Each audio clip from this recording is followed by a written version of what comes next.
विश्वास fix झाला. कारण की वडील असताना आम्ही तिघं भाऊ आणि बहीण खूप लाडात वाढलेलो. आम्ही सोन्याच्या पाण्यात जन्म घेतलेली आहोत. पण वडील गेल्यानंतर आमचं पूर्णपणे आर्थिक नियोजन ढासळलं. आणि पावसाचे दिवस होते. आई आणि मी माझा भाऊ चाललो होतो. आईला चक्कर आली आणि आमची आई पडली. आई पडल्यानंतर तिचा शेवट होईपर्यंत ती आत्महत्या उठली. 11 फेब्रुवारी 2003 ला संध्याकाळी 4:17 माझ्या आईचं निधन झालं. आई गेली. आम्ही 3 भाऊ रडतोय, बहीण रडती. पण मनामध्ये विचार चालू होता, आता हिला उचलायची कशी. गरिबी किती वाईट असू शकते, पैसा या जगामध्ये किती महत्वाचा असतो मित्रांनो, याचा अनुभव मी माझ्या लाईफमध्ये खूप जवळ आहे. स्वतःच्या जन्म दिलेल्या आईला शेवट करायला सुद्धा आमच्या 3 भावांकडे पैसे. आज जवळपास आईला जाऊन 19-20 वर्ष झाले. या 19-20 वर्षामध्ये मला आणि माझ्या मोठ्या भावाला, लहान भावाला, बहिणीला अद्याप माहीत नाही की आमच्या आईचा शेवटचा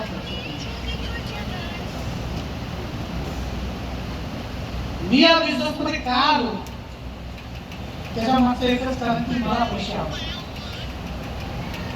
मला पैसे कमवायचे. सुरुवातीला मी फार छोटी मानसिकता घेऊन बिझनेस सुरू केला. कारण की जितकं समजते तितकंच माणसाने विचार केला पाहिजे. आणि मला जितकं समजते तितकं विचार करून या बिझनेस मध्ये आलो. आज या बिझनेस मधून महिन्याचे इन्कम म्हणजे तुमच्या विचाराच्या पलीकडे मी तुम्हाला सांगायला लागलो मित्रांनो. आज या बिझनेस मध्ये माझे 3 आयडी कॅटरिंग आहे. कॅटरिंग समजते तुम्हाला, 2,10,000 विकली. 2 आयडी होती ग्लोबल टीम कोऑर्डिनेटर, 1 आयडी होती WTC, 1 आयडी होती एमसी, खाली 3 आयडी मध्ये आरटीसी. लोक म्हणतील सर एक आयडी चालत नाही, मी लाईनीत आयडी चालत. आज माझ्या घरामध्ये प्रत्येक आठवड्याला 6 ते 6.5 लाख रुपये प्रत्येक आठवड्याला येतील.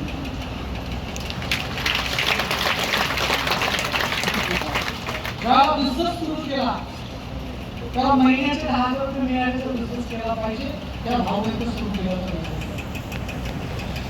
6 ते 6.5 लाख रुपये आठवड्याचे, आज महिन्याला तरी लाखात इन्कम येते. आज माझ्या फॅमिलीमध्ये वर्षाचं इन्कम 3 करोड.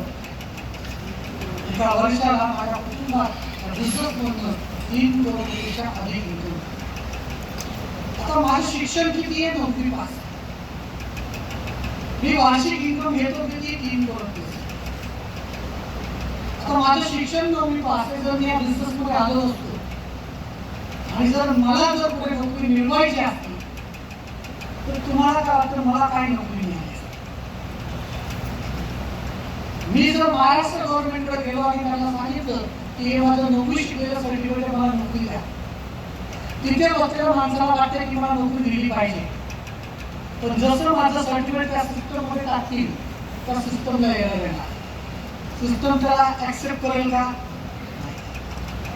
आता जर मला स्टेट गव्हर्नमेंट, मी या राज्याचा नागरिक आहे, मला स्टेट गव्हर्नमेंट जर नोकरी देऊ शकत नाही तर मला सांगा मित्रांनो, मी बेकारमध्ये बेकार वाढलो, बेकारात एक व्यक्ती वाढला, बेकारी वाढली की कमी झाली? मला स्टेट गव्हर्नमेंटकडे नोकरी द्यायची कुठलीही प्रोव्हिजन नाही. मी गेलो सेंट्रल गवर्नमेंट. मोदी जी मेरे देश का नागरिक हूँ, मेरे को उनको लगता है कि मुझे जॉब देना चाहिए, लेकिन जैसे मेरा सर्टिफिकेट वो सिस्टम में डालेंगे तो सिस्टम में क्या आ जाएगा? तो मेरे लिए स्टेट गवर्नमेंट के पास जॉब के लिए कोई प्रोविजन नहीं है, सेंट्रल गवर्नमेंट के पास जॉब के लिए कोई प्रोविजन नहीं है. मतलब मुझे अगर सरकार इस देश का नागरिक होने के बावजूद भी जॉब नहीं दे सकती है तो मैं हो गया बेकार. बेकार के अंदर बेकार बढ़ गया. सरकार की लाइबिलिटी बढ़ गई कि कम हो गई? लाइबिलिटी बढ़ गई. पिछले 3 साल में मेरा जो इनकम हुआ है वो नियर अबाउट 9 करोड़ 11 लाख रुपया इनकम हुआ है लास्ट 3 साल. और हमारी कंपनी में जो इनकम आता है, जो हम लोग यहाँ पे इनकम जनरेट होता है, उसके ऊपर TDS कट होता है. क्या होती है? TDS कट होता है. आणि जीएसटी भरावा लागतो 18%. मित्रांनो, मी गेल्या 3 वर्षामध्ये जो भारत सरकारला जीएसटी पे केला ज्याचा मला अभिमान आहे, तो जवळपास 1,50,00,000 जास्त मी फक्त भारत गव्हर्नमेंटला जीएसटी. आता 1.5 करोड रुपये जीएसटीच्या स्वरूपात मी सरकारला दिले. सरकार यांचं करते काय? रोड बनवते, लोकांना लाईट देते, लोकांना शाळा देते, लोकांना हॉस्पिटल देते. म्हणजे मला अभिमान आहे की मी हा बिझनेस जो माझ्या लाईफमध्ये स्वीकारला त्यात तुम्ही माझ्या एकट्याच लाईफ बनवत नाहीये, तर अनेक लोकांचं लाईफ बनवतोय. आणि ते करत असताना मी माझ्या देशाला, देशाच्या तिजोरीला स्ट्रॉंग करण्यासाठी खूप मोठं कार्य करतो. तर तुम्हाला काय वाटतं, सुरुवातीला जेव्हा बिझनेस मी सुरू केला तर लोक माझ्या मागे लागले असतील? हा, महिला चालू करायचे, लवकर आमच्याकडे घरी महिला सांगायला. हा, मला लोकांनी उचलू आपटला. काय केलं? उठा उठा के पटक दिया.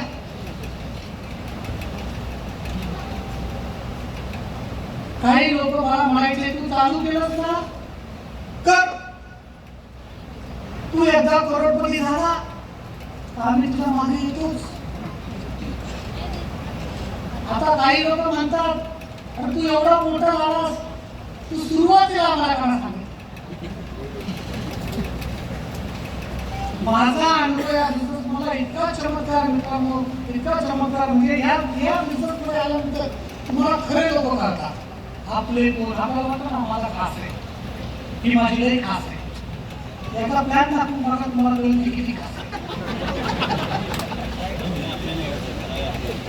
मला वाटायचं हा लई खास, ती लई खास. जसं माहिती दाखवलं कळायचं लई बकवास. मी तुम्हाला सांगतो मित्रांनो, मला या बिझनेसमध्ये सुरुवातीला मी जरा लोकांकडे गेलो, मला जवळपास 87 लोक नाही म्हणले. किती लोक नाही म्हणले? 87 लोक नाही म्हणले. 87 लोक नाही म्हणले म्हणून मी आज ग्लोबल टीम मध्ये 2 आयडी होती विचार करा.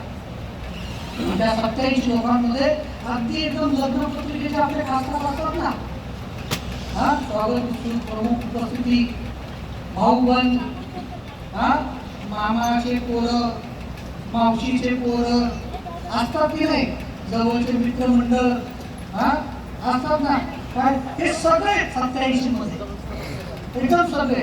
आणि त्या सगळ्यामध्ये एकदम भारी म्हणजे माझा साखर मोठा भाऊ. मी ज्या वेळेला बिझनेस सुरू केला मला सांगितलं जवळच्या नियर अँड डिअर पासून बिझनेस चालू करायचा. आणि मी नियर अँड डिअर पासून बिझनेस चालू करायचा, तर आयुष्यातला नियर अँड डिअर व्यक्ती कोण? माझा साखर भाऊ. काही उठला ना असाच माझा दादा उठून गेला. काही शब्द सांगतो बघा.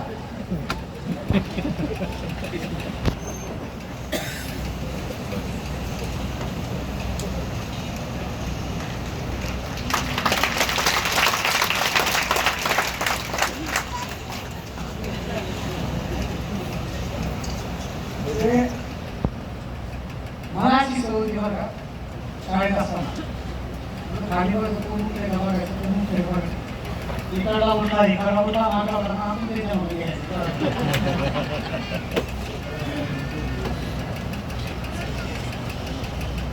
जसे 2 लाख दहाला दाखवले तसे काही कुठले कसा माझा झाला उठून गेला. आता मला वाटलं भावाला दिसत जास्त आवडलाय. 2 दहा बघितले, येते मी जाईल लगेच माल घेऊन येईल. पण त्या वेळेला 40-50 लोकांमध्ये एकटाच उठला, पण उठलं नाही. म्हणलं काहीतरी गडबड झाली.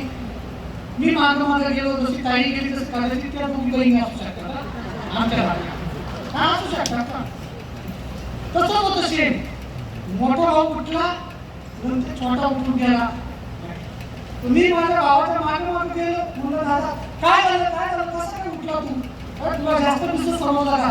अरे म्हणले हे काय होत नसते, हे सगळे काही बोलावले कंपनीचे भाड्याचे माणसं आहेत, काय हे असलं काय करायचं नाही. आपण जे चाललंय आतून मग माहीत असायचं, हे काय होत नसतं, हे काय करायचं.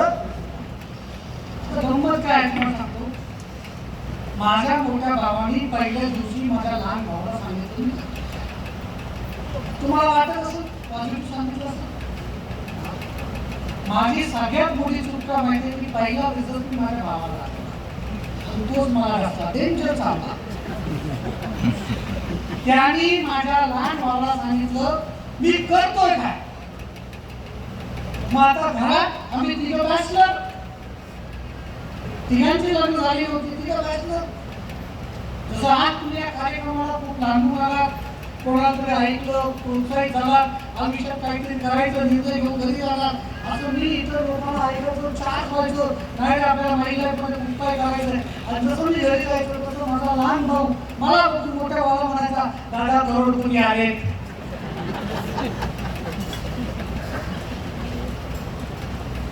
माझा मोठा भाऊ त्याला म्हणायचा, ते येडे, ते 9वी शिकलं काही करतं. मला सांगा इतिहास वेगळ्यांनीच केला की नाही, इतिहास वेगळ्यांनी केला शाळा म्हणण्यात काय फायदा आहे का. माझ्या घरामध्ये माझी परिस्थिती अशी होती की सत्ताधारी पक्षाचा आमदार मी एकटा होतो, 2 विरोधी पक्ष. बरे दोघं तिथंच थांबले नाही. त्या दोघांनी केलं काय माहितीये का, जेवढे मित्र नातेवाईक त्यांना सांगितलं माझ्यापासून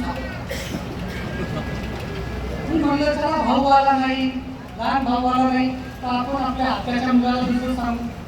मी त्याला फोन केला, लय भारी धंदा घेऊन आले, मला कालच तुझ्या घराला कॉल येऊन गेला. म्हणजे माझ्या मुली भावांनी मित्र नातेवाईक सगळे संपवले.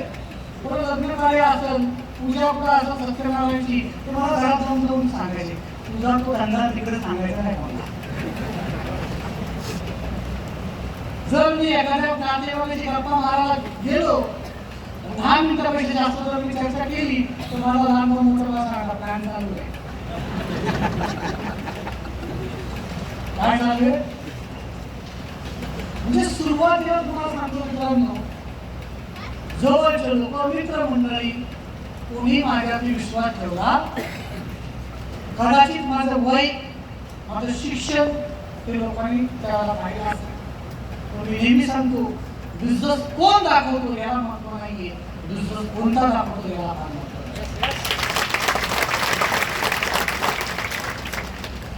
आहे. सुरुवात त्या बिझनेसची थोडीफार अवघड आहे, पण जर हा बिझनेस समजून घेतला तर नंतर बिझनेस फार सोपा आहे. आज खूप मोठी अचिव्हमेंट आहे. राहायला घर नव्हतं, माझ्या घरात मी राहायला जाणार त्याची किंमत 5.5 करोड. त्या घराचं इंटेरियरचं, माझ्या घराचं इंटेरियरचं काम चालू आहे, त्याला खर्च 2 करोड होतो. ज्याला बिझनेस मध्ये आलो मित्रांनो, त्याला मला आठवतं मालकाला 4 महिन्याचं भाडं दिलं नव्हतं. मालकाने माझं घराचं सामान बाहेर काढलं. म्हणजे एक काळ हा माझा भूतकाळ, हा बिझनेस मध्ये नव्हतो, तर परिस्थिती एकदम वाईट. आणि आज या बिझनेसनी माझ्या लाईफ मध्ये 360 डिग्री मध्ये परिवर्तन केलं. काय फक्त मी निर्णय, खूप मोठं रॉकेट सायन्स लावायची गरज नाही. मी नेहमी सांगतो, मनुष्य प्राणी या कळपात राहणारा प्राणी. ज्या कळपात तुम्ही राहता ती भाषा बोलता, जशी भाषा बोलता तशी तुमची परिस्थिती. मी माझ्या लाईफ मध्ये फक्त कळप बदलला. काय बदलला? कळप बदलला.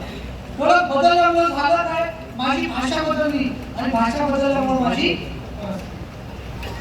आज तुमचा मित्र तुम्हाला तिकडे घेऊन आला, फक्त कळप बदलायचा आहे. काय बदलायचं आहे? कळप बदलायचा, भाषा बदलणार, परिस्थिती बदलणार. आवडेल ना? हा आवडेल की आवडेल? आज या बिझनेसनी माझ्यासारख्या अनेक लोकांच्या आयुष्यात परिवर्तन. माझ्या टीम मध्ये किमान 25+ ITC अबाउट लीडर आहे. खालची संख्या सांगत नाही. TC अबाउट पोत्यानी भरून आहेत. कशाने भरून आहेत? पोत्यानी भरून आहेत TC अबाउट. म्हणजे गोडाऊन भरून आहे आपल्याकडे पडलेला. कदाचित आज एक TC बनण्यासाठी 3-4 महिने लागतात. एवढं सांगतो मित्रांनो, ते 3-4 महिने कदाचित TC बनण्यासाठी तुम्हाला लागत असतील. पण एक वेळ असा येईल की दररोज तुमच्या टीम मध्ये नवा TC बनला असेल.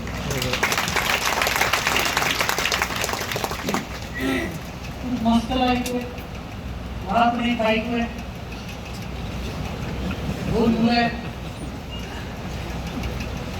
अतिशय सुंदर लाईफ चालू. बिझनेस मध्ये येणार तुम्ही बॅचलर होतो, लग्न झालं, लग्न झाल्यानंतर आम्ही पुण्याकडचा आहे, आमच्याकडे हातावरती कसं असतं, लग्न झालं की पहिल्या वर्षात रिझल्ट आला पाहिजे, म्हणजे आपल्या पुढचं जनरेशन पहिल्या वर्षात रिझल्ट आला पाहिजे. मी माझ्या बायकोला सांगून ठेवलं होतं की आपल्याला एवढं लवकर बाळाचं प्लॅनिंग करायचं नाही. त्याच्या मागे कारण मित्र, ज्या वाईट परिस्थितीमध्ये मी दिवस काढले, माझ्या श्रीमंत मित्रांच्या ज्याला मी नाही बोलायचं तर मनामध्ये दुःख व्हायचं. आणि त्यावेळेला मी ठरवलं होतं की माझा मुलगा सुद्धा श्रीमंत बापाचा मुलगा म्हणून समाजाने ओळखला पाहिजे. लग्नानंतर मी माझ्या बाईकला सांगितलं की आपण सध्या प्लॅनिंग करूया, नको 3 वर्ष. किती वर्ष? 3 वर्ष. आता ही चर्चा माझ्या आणि माझ्या बाईकमध्ये झाली, पण पहिल्या वर्षी लग्न झाल्यानंतर मूलबाळ झालं नाही, तर माझ्या बायकोची आई तिला सारखी विचारायची, काय प्रॉब्लेम, काय गडबड, काय. एकदा सासूबाईंना आणि मला विचारलं, बाबा तुमचं तर काही गडबड नाही.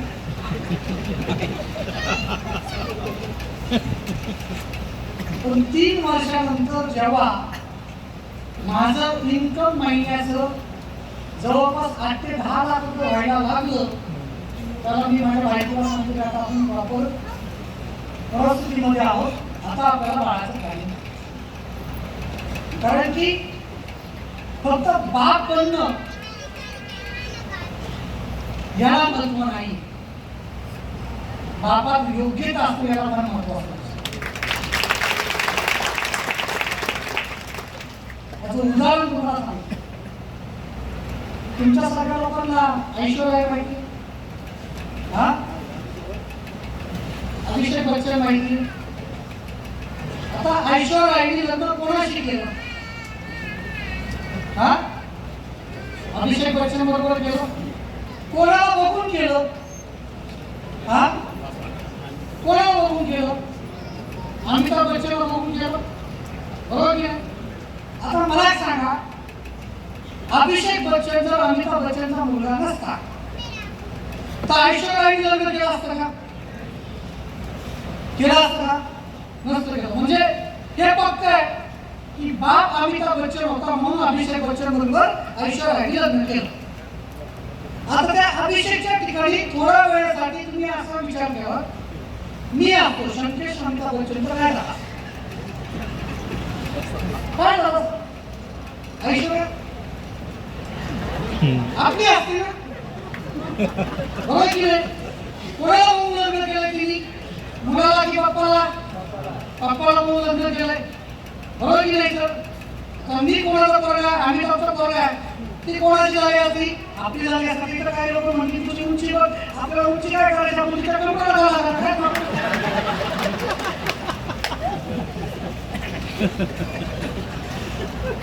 आपको बच्चा किसका है? अमिताभ का. तो दम बच्चे में कि बाप में? तो आपने कोई बाप बनना था तो सिर्फ बाप नहीं बनना था, दम वाला बाप बनना था.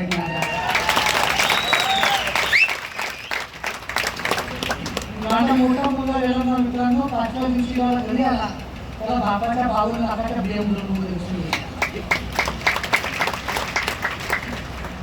छोटा मुलगा सुद्धा त्याला जन्मला, घरी आला, 5व्या दिवशी त्याला बापाच्या 1.25 करोडच्या जॅकपॉटमध्ये बसवला. ह्या सगळ्या गोष्टी माझ्या लाईफमध्ये घडल्या फक्त निर्णय नाही घेतला, तर निर्णय घेतल्यानंतर त्या निर्णयाला न्याय द्यायचं काम केलं, त्या निर्णयाबरोबर टिकून राहिलं. बघा, बिझनेस इमिजिएट सक्सेस देत नाही, पण परमनंट सक्सेस देतो. 5 वर्ष आयुष्यातले जर बिझनेस साठी गेले 5 वर्ष, तर पुढच्या 50 वर्षाचं फाउंडेशन सेट करण्याचं काम हा बिझनेस येणारा 5 वर्षात तुमच्या लाईफमध्ये करणार. करायला तयार? रेडी आहात? वाटतं तुम्हाला माझं लाईफ जगलं पाहिजे? वाटतं तुम्हाला तात्यासाठी निघण्याचं आपलं लाईफ जगलं पाहिजे, वाटतं तुम्हाला बंदरालाही आपलं लाईफ जगलं पाहिजे. हा 5 वर्ष त्याला रेडी आहात, आई वडिलांवरती प्रेम करता, बायका मुलावरती प्रेम करता. मी हा बिझनेस माझ्या कुटुंबासाठी केलाय. कोणासाठी केलाय? माझ्या कुटुंबासाठी केलाय. हा बिझनेस तुम्हाला तुमच्या कुटुंबासाठी करायचा, रेडी आहात करायला. इथेच मी थांबतो. तुम्हाला शुभेच्छा देतो. विश्वासांनी जय हिंद, जय महाराष्ट्र. धन्यवाद धन्यवाद. जोरदार ताली होनी चाहिए दोस्तों, जोरदार.